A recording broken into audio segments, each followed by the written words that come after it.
স্বামী বিদেশে, সেই সুযোগ কাজে লাগিয়ে ৩ সন্তানের জননী ফোনে ডেকে আনেন নাগরকে বাড়িতে এবং নাগরের সাথে কুষ্টি নুষ্টি।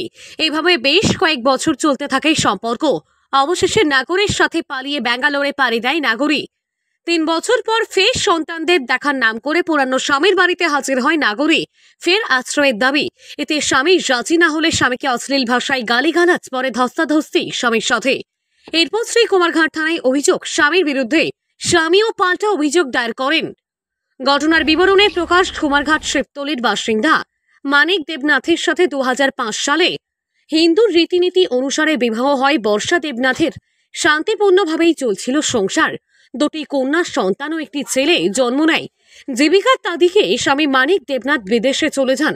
স্বামীর অনুপস্থিতিতে অবৈধ সম্পর্ক গড়ে ওঠে রাজকুমার মালাকারের সাথে। অবিরত ফোনে লিপ্ত থাকা, প্রায়শই রাতে বাড়িতে আসা যাওয়া করত রাজকুমার। কুমারঘাটের হোটেলে যাতায়াত এবং বাড়ির সেলফি ফটো মোবাইলে পাওয়া যেত। অবশেষে 22/11/2022 সালে স্বামী বিদেশে থাকা অবস্থায় শ্রী বর্ষা দেবনাথ নাগর রাজকুমারের সাথে ব্যাঙ্গালোরে পালিয়ে যায়। পরে এই চলতি মাসের 15/7/2025 তারিখে সন্তানদের দেখার নাম করে স্বামীর বাড়িতে আসে। এতে স্বামী মানিক দেবনাথ বাধা দিলে তাদের মধ্যে ঝগড়া বাঁধে। অবশেষে ঘটনাটি গিয়ে পৌঁছায় কুমারঘাট থানায়। মানিক দেবনাথ সাংবাদিক ডেকে ঘটনা তুলে ধরেন। শুনে নিন তার বয়স্ক মা কি বলছেন, শুনুন। 3 বছর আগে গেছে কি 3 বছর আগে গেছে কি আমরা তো মনে করি গেছে কি আর আইতো না, তো আইতো না মনে করি আমরা চুপচাপ নিয়ে রয়েছি। হঠাৎ করে 3-4 দিন আগে আই করছে। আইনের পরে আমরা কইলাম তুই এত বছর কই আসিলি ইয়েন আইসত আইসি আমার বাচ্চা কাচ্চা দেখার লাই, আমি থাকতাম না, আমি যাইম গি কইয়ে সেদিন গেছে এর পরের দিন আবার আসে। আইনের পরে দি গরমাগরমি ইসে ও আমি থাকতাম না, আমি থাকার লাই আইন, আমি যাইম গি এরম উৎপাত শুরু করি। সেদি গেটে দি 12-এর সাথে লোয়ার গেট মধ্যে ঠাস করি বাড়িকে মাথা হারাই লিছে। মাথা হারাই এলাইছে। হেয়াদি থানাত গেছে, থানাত যে ব্যান্ডেজ টেন্ডিজ করি, থানাত যে আমার ছেলের নামে কেস করছে। তারপরে হেরা আসে আমার ছেলের ধরার জন্য। হেয়াদি আমার ছেলে গেছে, যার পরে সব জবাববন্দি লইছে। ওই যে বউ গেটের বাংছে ধাক্কা খাইছে হে তো গেছে বই। পরপর শুনতে পাইছি বা আমার বাড়ির সাইডের পাশে দিকে ঘুরাফিরি করছে ছেলের সাথে গাড়ি দিই। আমরা তো বাড়ির ভিতরে থাকি, আমরা তো জানি না, আমরা এগুলা কিছুই জানি না। এর আগেও একবার বাড়িতে ঢুকছে ছেলের লই। আমরা তো রুমে আসিলাম, সামনে একটা রুম আসিল, রুমের মধ্যে ছেলেটার লই আসিল। হঠাৎ করে নাতিনের ইয়া করছে দাঁতে ব্যথা, ঠামাগো আর দাঁতের ব্যথা, মার কাছে যাই দেখছে ওই বেড়া।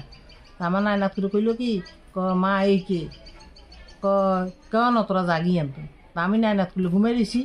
এরপরে দিকে দিল কি এই বেড়ার লই বাড়ি আমরা আলাবাতা চাইছি। হার পর দিয়ে আমার বুড়া কিচ্ছে কি আজকে বাড়িয়ে লাইম জবাই করি মেরি গেছে।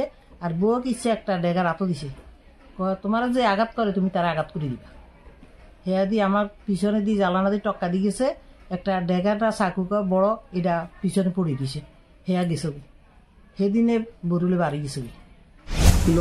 ওই দিন ও তখন আমাদের বাড়িতে ঢুকার পর ধর্মনগর থেকে আরো কয়েকজন তার সাথে আসে। তো বাড়িতে এসে বাঘ বিতণ্ডা বাঁধায়। আর বাঁধানোর পরে আমার সাথে একটা সময় বাঘ বিতণ্ডা দৌড়ানোর পরে পঞ্চায়েত আসে। পঞ্চায়েত আসার পরে কিছুক্ষণ পরে পুলিশ থানায় আসে। থানায় এসে আমার নামে অভিযোগ করে। অভিযোগ প্রেক্ষিতে পুলিশ গিয়ে তদন্ত করে দেখার পর পুলিশ আমাদেরকে বলে তোমরা এ নিয়ে আর বাড়াবাড়ি করো না, তোমরা তোমাদের মতো থাকো। আর যদি কোনো অসুবিধা হয় থানাতে খবর পাই। আমি তখন ওমানে থাকি।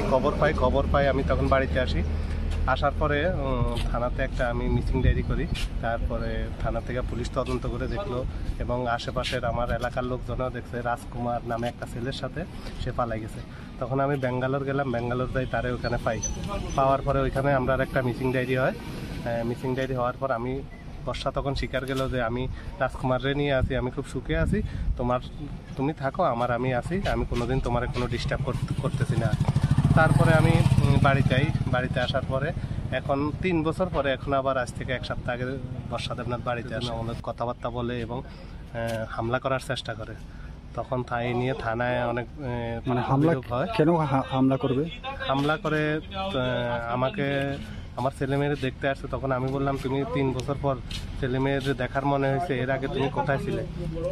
ওইসব কথা নিয়ে কথা কাটাকাটি এবং পঞ্চায়েত আসে। পঞ্চায়েতে আসার পর তাকে জিজ্ঞাসা করে যে তুমি 3 বছর কোথায় ছিলে? তখন সে বলে আমি ব্যাঙ্গালোরে রাজকুমারের সাথে ছিলাম, আর এখানে আমি একটা কোম্পানিতে কাজ করি, আমি চলি, আর আমি আমার ছেলে মেয়েদের দেখতে আসছি। বাড়ি থেকে উধাও হয়ে যায়, এখন পর্যন্ত তার কোনো হদিশ আমরা পাই না।